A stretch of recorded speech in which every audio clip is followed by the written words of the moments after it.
Hi everybody, this is Dr. Y. I'm a behavioral health doctor and licensed clinician.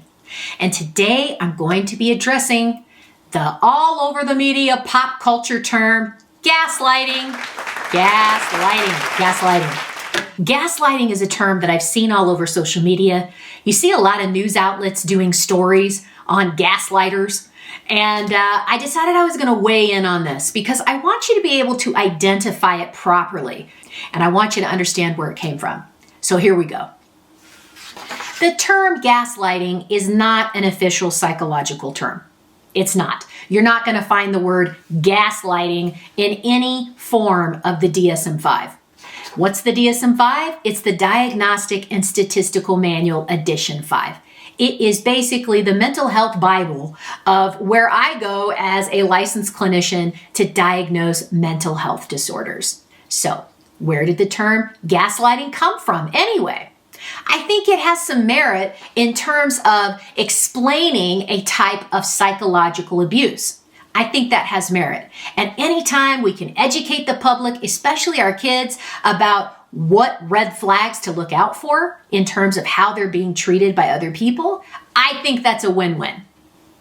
One of the things that perpetuates mental health stigma is when we attach behaviors to people. Okay, so let me give you an example.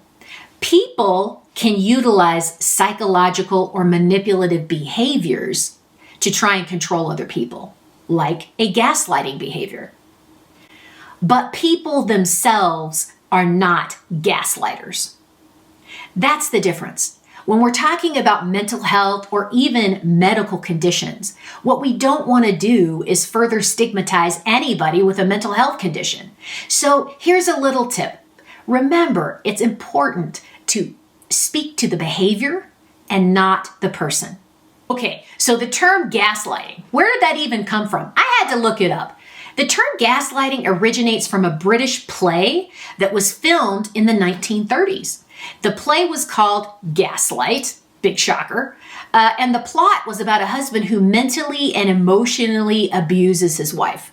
So he's trying to convince her that she's crazy by changing the intensity of the gas lamps. So they would go up in the house and then they would come down and she would say, "Hey, are the lights flickering?" And he would be like, No, I think you're seeing things.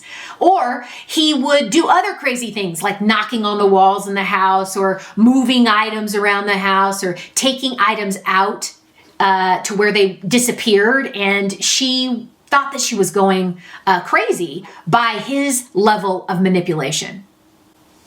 And the reason why he was doing it was because he noticed that Paula, this is the wife in the play, Paula was grieving. So he recognized that she was in a vulnerable state. So he did all kinds of crazy things to make her really doubt her reality, meaning her own sense of judgment, her own sense of what's true and what's not true. And frankly, it challenges her self-worth. So Paula, the wife in this play, was grieving already when she met him. And what happened was, and this is what happens with people who use manipulation tactics, is she was vulnerable.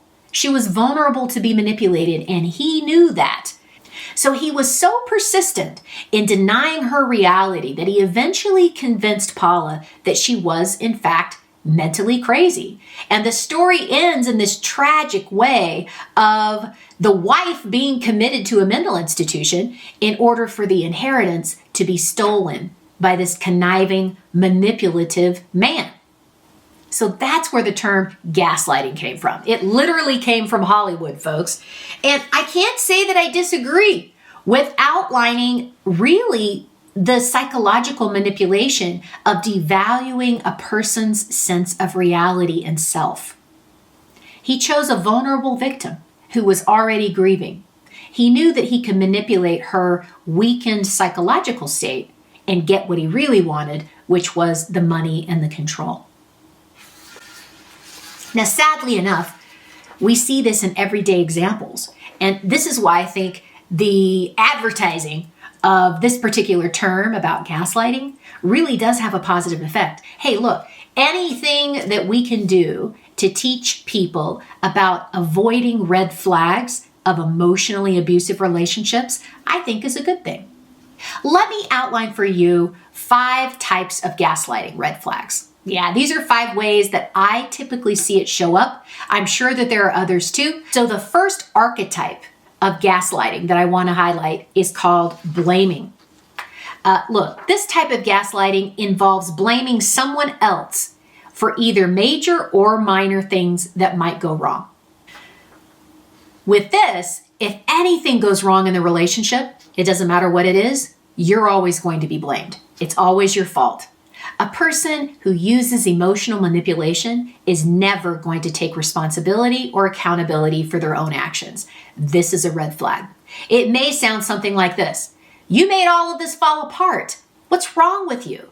You make everything hard. Why are you acting like this? Or, I didn't do that. You did that. Don't you remember? The second archetype is that of the you're crazy. Okay, so they are going to be challenging your sanity, which is your reality and the way that you perceive things. This type of gaslighting is when the emotionally abusive person accuses other people of being unreasonable, clingy, needy, when someone is really just having a normal reaction to any kind of stimulus. So this leads people to questioning their own initial reaction and response. And I'm going to throw in here too that it leads to guilt and shame on the part of the victim. And let me tell you something. This is victimization. That is the right word, because a person who engages in emotional manipulation is a perpetrator. They do it on purpose and they have a plan to do it. Don't underestimate that. So this is what it may sound like if someone is challenging you in the archetype of you're crazy. It could sound like, why? You're crazy for questioning me. Have you lost your mind? Or, why are you acting like this? This is crazy. Other people understand this. Why can't you just get on board? You read into everything. You're just crazy. The third archetype that I want you to be aware of in terms of red flag is the denial archetype. So this type of gaslighting is centered around the fact that your perception of an event just simply isn't true. It doesn't matter what happened or how it happened. They are always going to deny either that it happened or the way it happened. Is that confusing? I don't know. Okay, so they're going to outright deny that it happened, okay? And they're going to deny that it happened the way that it did. I don't know if that cleared it up or not. I don't know. So this is going to make you feel like your perception or feelings are completely invalid. And it has some of the flavors of you're crazy, but it's not actually accusing the other person of doing something. It's just a flat out denial that it happened at all. Sometimes it can sound like this. That didn't happen. You're just making things up or imagining it. I don't remember that it happened that way. And with everybody else that was there, we don't either. Look, several people were there, and you're the only one that saw it that way. The next archetype, I feel like I've heard a million times. It's the you're too sensitive archetype. So this is a type of gaslighting where the perpetrator accuses someone of being too emotional or sensitive. So they're accusing you of being something that you're not. So this may cause a person to feel unworthy of compassion and empathy and understanding from other people because you believe that your emotions are too much for other people. You're overwhelming. And so with that feeling, you start to shut yourself down and silence yourself. Just like Paula in the Gaslight film, her husband knew that she was vulnerable. She was grieving. She probably had low self-esteem at that time. And so he capitalized on that. That's what abusive behavior looks like. This type of gaslighting sounds like this. You're always making a big deal out of nothing. Oh no, not again. Stop crying. Gosh, this isn't even a big deal. You are always making a mountain out of a molehill. Can't you just let things go? You've probably heard these from people over the years. That is totally minimizing and not validating your worth. So if someone hears this over and over and over again, that they're too sensitive or they're too emotional, eventually, unfortunately, they may start to believe it. So the next archetype is the joking archetype. Let me explain. This type of gaslighting happens when the perpetrator accuses someone of misreading hateful, dismissive, or threatening actions in a relationship. It's usually after some big explosion or blow up happens. A lot of times we see this show up in domestically violent relationships or other abusive interactions where the perpetrator really does need to downplay the severity of the crime. This type of interaction can follow up or sound like, "Look, I was just joking."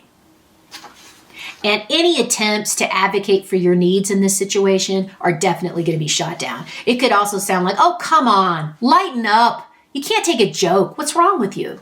Everybody else thinks it's funny. Why can't you just let it go?" Look, you have no sense of humor. You're no fun at all. The last archetype that I want to share with you is the "no one will believe you" archetype. Because the perpetrator is trying to convince the victim that any attempts that they may look into for family, friend support, outside groups, it doesn't matter. Whoever they would reach out to is just simply not going to believe you.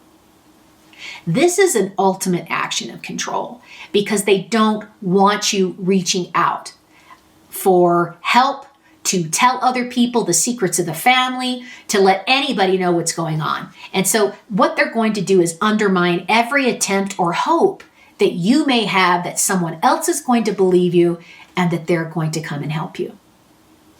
In addition to this, they are going to try to isolate you from family and friends. I want you to look at this as a key red flag, folks. Anyone that tries to isolate you from family and friends and support, that is not love. And it is a way for them to cover up and deny the abuse that's happening. Any of these things, in addition to harming threats, are part of this archetype. And really what it is it's their way of threatening you into silence. Really, the purpose is so that the perpetrator doesn't ever have to be held accountable for anything bad that they're doing to other people.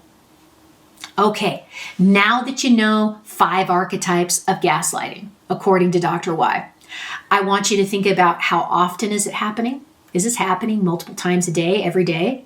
Is this happening once a year, right? How often is it happening? I want you to think about the trend and the pattern of what's happening. And I also want you to think about, is it escalating? Is it getting worse? Thank you for watching this video. If you think these ideas about gaslighting can help other people, please consider liking, subscribing, and sharing.